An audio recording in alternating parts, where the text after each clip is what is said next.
There is a crack running along the base of the Sphinx enclosure wall that has been measured, photographed, and documented by geologists since the early 1990s. It is not the crack that is significant. It is what caused it. The weathering pattern on that wall, vertical channels cut deep into the limestone, is consistent with one thing and one thing only: prolonged, heavy rainfall. The last time that region of Egypt received rainfall heavy enough to produce weathering of that kind was somewhere between 7,000 and 10,000 years ago. What that single measurement implies about when the Sphinx was actually built has never been formally addressed by the Egyptian authorities responsible for the site. This is ancient cipher, and today we examine what the evidence at Giza has been showing for 3 decades, and why the official response has been silence.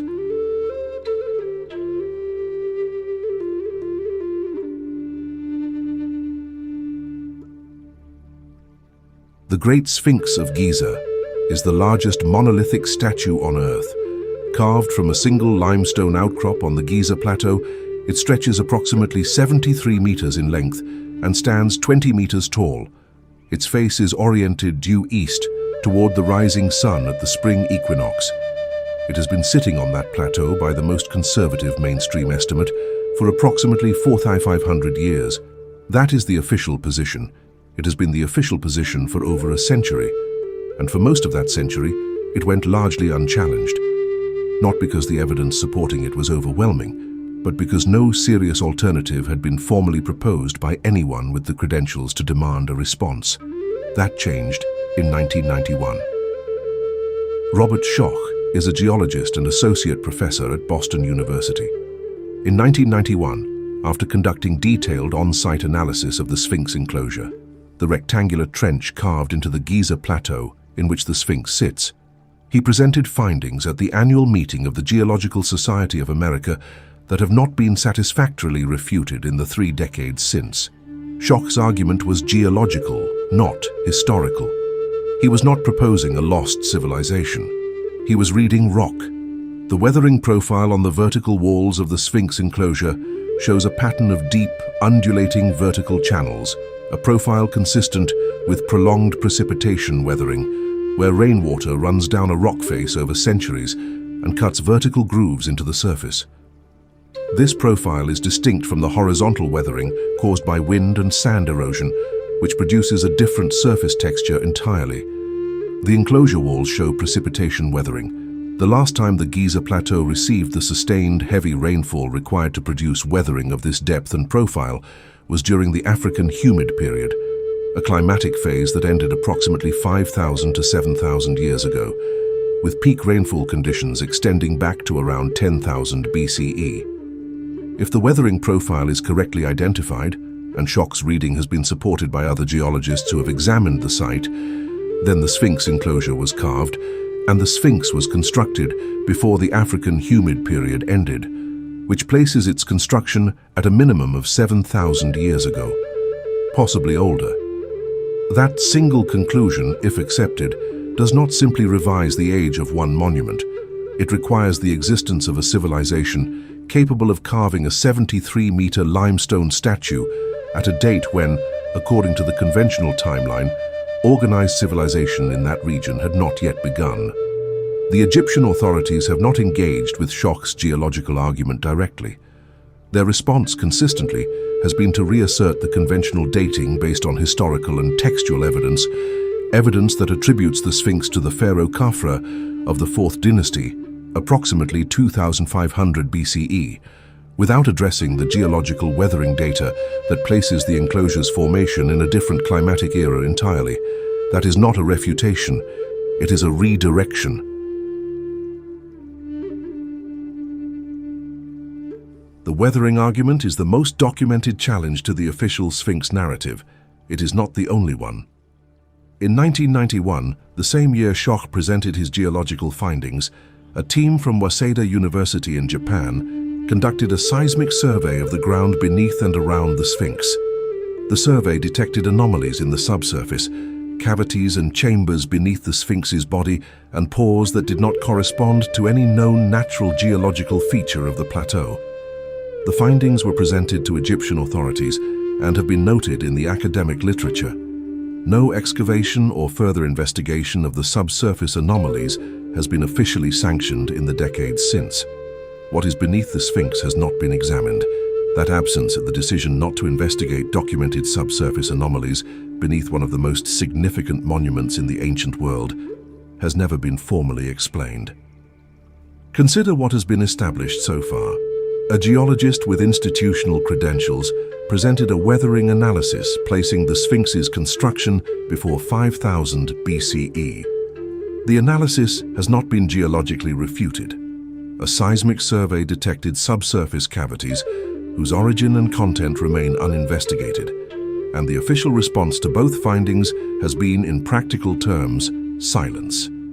This is not a pattern consistent with an institution that is confident its explanation is complete. There is a third area of evidence that receives even less mainstream attention than the weathering debate or the seismic anomalies. The head of the Sphinx is disproportionately small relative to its body, significantly so. The body of the monument, from the base to the shoulder line, is substantially larger in scale than the head sitting atop it, in proportions that no intentional design would typically produce. Several researchers, including Egyptologist Frank Domingo, a forensic specialist who worked for the New York City Police Department and applied forensic facial reconstruction techniques to the Sphinx, have argued that the current face of the Sphinx does not match the facial proportions of Khafra as represented in known statuary. Domingo's analysis concluded that the Sphinx face and the face of Khafra represent two different individuals. The implication suggested by some researchers, and it remains a hypothesis, not a confirmed conclusion, is that the Sphinx's head was recarved at some point after the original construction, reducing a larger original head to the current dimensions and replacing the original face with a later one.